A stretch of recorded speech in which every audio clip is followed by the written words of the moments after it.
Okey, kali ni aku nak kongsikan bagaimana cara iron baju nombor 3 atau baju kemeja supaya nampak lebih kemas dan side lebih tajam. Yang pertama, kita iron di bahagian collar.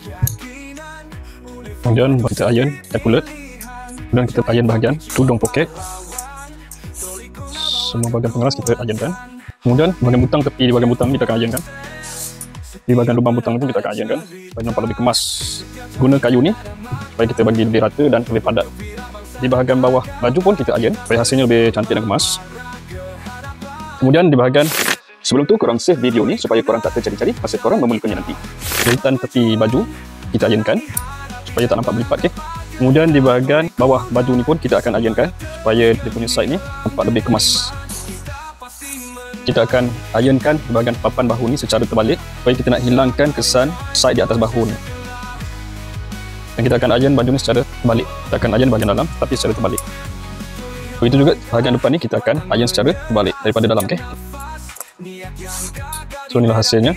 Papan bahu akan jadi lebih rata. Okay? Kita akan buat side di bahagian tangan. So kita terbalikkan bahagian tangan, letak sabun ataupun lilin di bahagian side. Kemudian kita iron semula dan kita gunakan kayu ni, benda yang keras dan rata. Kita tekap semula di bahagian tempat yang kita iron tadi. So inilah hasilnya, side yang tajam dan kemas.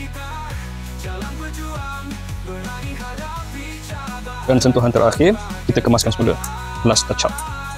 Touch up balik bahagian yang nampak kedut-kedut sikit-sikit. Jangan lupa kita buat side di bahagian collar. So inilah hasilnya.